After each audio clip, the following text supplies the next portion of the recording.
Hi dear student. आज हम पढ़ेंगे एक बहुत ही जनरल टॉपिक और इसकी अंग्रेज़ी में इंग्लिश में बहुत ज़्यादा इस्तेमाल भी होता है और इसमें बहुत ज़्यादा गलती का इम्कान भी होता है जो स्टूडेंट्स कर जाते हैं। और मैं इसे कोशिश करूँगा जितना आसान से आसान आपको समझा सकूँ कि काउंटेबल और अनकाउंटेबल नाउन जिनके साथ अमूमन आर्टिकल ए एंड दी लगाते हैं कहाँ लगाने चाहिए, मैनी मच कहाँ लिखना चाहिए, सम कहाँ लिखना चाहिए, ए लॉट्स ऑफ कहाँ लिखना चाहिए और इनके अंदर बुनियादी डिफरेंस क्या होता है, इनके सिंगुलर और प्लूरल कैसे बनाए जाते हैं।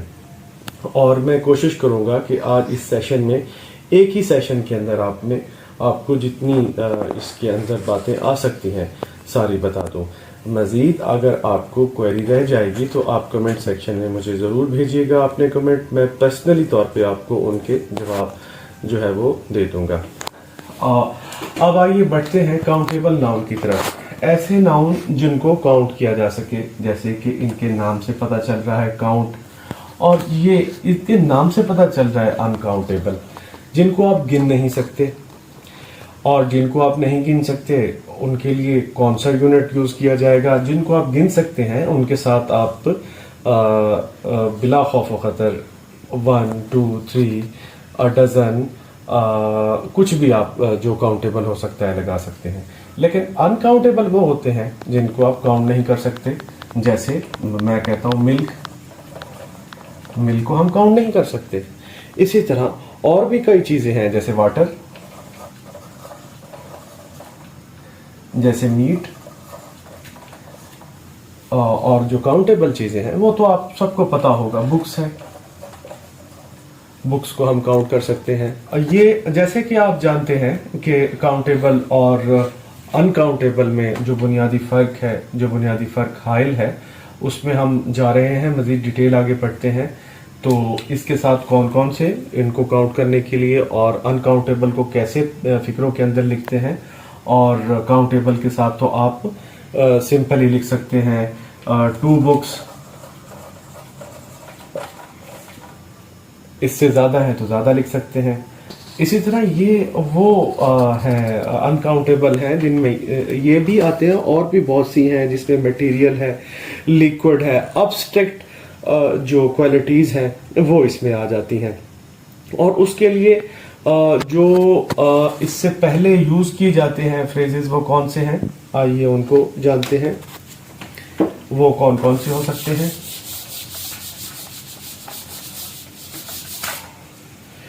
वो डियर स्टूडेंट हो सकते हैं, अ लॉट ऑफ हो सकता है, इसके अलावा लॉट्स ऑफ हो सकता है, इसके अलावा और भी कई जो है वो अल्फाज इस्तेमाल किए जा सकते हैं। ए गुड डील ऑफ,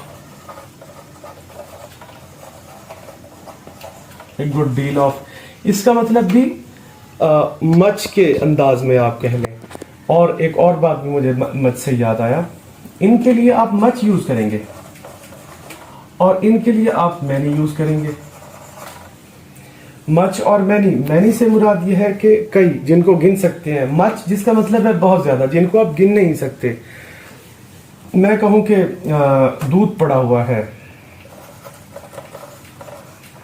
तो मैं अगर इसे मैनी मिल्क लिख दूंगा तो ये गलत है, मैं इसके साथ मच ही लिखूंगा। डियर स्टूडेंट्स, इसके साथ मच ही आएगा। इसी तरह एक और जो है आम इस्तेमाल होने वाली लफ्ज है इंफॉर्मेशन। आप कभी भी नहीं लिख सकते एक इंफॉर्मेशन, या आप कभी भी नहीं लिख सकते दो इंफॉर्मेशन। आप हमेशा जब भी लिखेंगे आ पीस ऑफ इंफॉर्मेशन। हमेशा ये याद रखिए कि वो फिक्रे जिनको आप गिन सकते हैं उनके साथ कभी भी ए एन दा का यूज नहीं होता। जिनको आप नहीं गिन सकते, जिनको आप गिन सकते हैं उनसे पहले आप ए एन दी और काउंटिंग लिख सकते हैं। और जो गिने नहीं जाते उनमें जो शामिल हैं उनके लिए हम हमेशा कोई ना कोई ऐसे वर्ड यूज़ करते हैं। हम यूज़ करते हैं एनफ, हम यूज़ करते हैं लार्ज नंबर ऑफ, हम यूज़ करते हैं प्लेनिटी ऑफ। इस तरह के वर्ड जो है वो यूज़ हम करते हैं। अब जैसे मिसाल के तौर पे मैं यहाँ पे लिखूं कि मुझे जो है वो फर्नीचर और इसी तरह के कुछ वर्ड्स हैं जिनके साथ जो हमेशा सिंगुलर ही यूज़ होते हैं लेकिन वो अनकाउंटेबल होते हैं। सिंगुलर लिखते हुए यूज़ करते हैं हम, जैसे हमारे जो है वो बाल हैं, हम उन्हें सर पे गिन नहीं सकते और वो हमेशा सिंगल लिखेंगे, लेकिन इनकी जमा भी वही होगी। जैसे फर्नीचर है, फर्नीचर के साथ कभी एस नहीं लगाया जाएगा, हेयर्स के साथ कभी एस नहीं लगाया जाएगा। और ये बात हमेशा याद रखिए कि इनको अगर आपने एस लगाने की नौबत आती है तो पीछे कुछ ऐसे फिक्रे यूज किए जाते हैं जिससे उससे अंदाजा होता है कि ये जमा के तौर पे यूज हुए हैं। जैसे मैंने कहा कि मुझे जो है वो इंफॉर्मेशन के लिए जो है वो ये नहीं लिखना पड़ेगा कि वन इंफॉर्मेशन, मुझे लिखना पड़ेगा सम इंफॉर्मेशन। मुझे किसी से कुछ जो है वो चाहिए, मालूमात चाहिए, तो उससे पहले हम सम का इजाफा करेंगे। इसी तरह मज़ीद हम आगे पढ़ते हैं कि इनमें और कौन कौन से वर्ड यूज़ किए जाते हैं जो इन दोनों को फिक्रों के अंदर प्रॉपरली इनको रिप्रेजेंट कर सकें। अब अनकाउंटेबल के लिए हम मच यूज़ करते हैं, मैंने आपको बताया, और इसके लिए मैंने यूज़ करते हैं, मैंने आपको बता दिया। इसके अलावा और इससे कम हो, अगर कोई क्वांटिटी मिकदार कम है तो उसके लिए आप क्या यूज़ करेंगे? इसके लिए आप जो है वो लिटिल यूज़ करेंगे और इसके लिए आप फ्यू यूज़ करेंगे जो काउंटेबल है। फ्यू से मुराद ये है कि आप गिन सकते हैं और लिटिल से मुराद ये है कि आप नहीं गिन सकते। इसकी हम आपको अब मिसाल देते हैं। डियर स्टूडेंट, अब देखिए मैंने आपके सामने दो लफ्ज़ लिखे हैं, फ्यू भी लिखा और लिटिल भी, ब्रेड के साथ। तो आप ये देखिए कि ब्रेड अब कितनी बची हुई है, हम उसे काउंट नहीं कर सकते। अगर किसी ने पूरी ब्रेड थी उसमें से कितना हिस्सा खा लिया और उसके अंदर जो थोड़ा सा पोर्शन रहता है उसको कौन सा फिक्रा बेटर जो है वो प्रेजेंट कर रहा है इन दोनों में से? और यकीनन वो लिटिल, मैंने आपको बताया कि लिटिल हम यूज़ करते हैं, फ्यू यूज़ नहीं करेंगे। इसी तरह की और भी कई एग्जाम्पल हैं जो आपको हमेशा याद रखनी चाहिए, और वो मसलन है कि अगर हम वाइन है तो हम कहते हैं मच वाइन, मैनी वाइन नहीं कह सकते। इसी तरह मैनी बॉटल्स है, मच बॉटल्स नहीं कह सकते।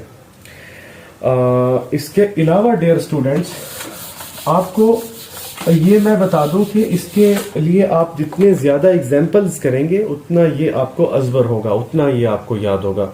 जितनी ज़्यादा इसके रूल्स के हवाले से जो बुनियादी चीज़ें थी वो मैंने आपको बता दी हैं कि कहाँ कहाँ जो है वो आप चीज़ काउंट कर सकते हैं, तो वहाँ वहाँ आप उस तरह का उससे पहले प्रीफिक्स लगा सकते हैं जो उसको रिप्रेजेंट करेगा कि क्या ये चीज़ गिनी जा सकती है, तो आप उसके लिए काउंट लिख देंगे। अगर जो गिना नहीं जाता उसके लिए आप काउंट नहीं लिखेंगे, उसके लिए मुतबादिल वर्ड्स होते हैं। जैसे मैं आपको मिसाल के ज़रिए, मुख्तलिफ मिसालों के ज़रिए बता रहा हूँ। अब ये अनकाउंटेबल में एडवाइस होती है, इंफॉर्मेशन होती है,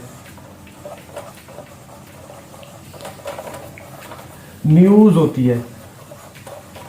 अब आप ये देखिए कि इनके सामने एस एस एस लगा के अब इसको प्लूरल, एक से जायद नहीं, काउंट नहीं करवा सकते। आप इनके सामने साथ कुछ ऐसे वर्ड्स लिखते हैं, piece of advice, piece of information, इस तरह के आप बनाते हैं जिससे ये अंदाज़ा होता है, आपको पता चलता है कि हमने कितनी जो है वो इनकी काउंटिंग बतानी है।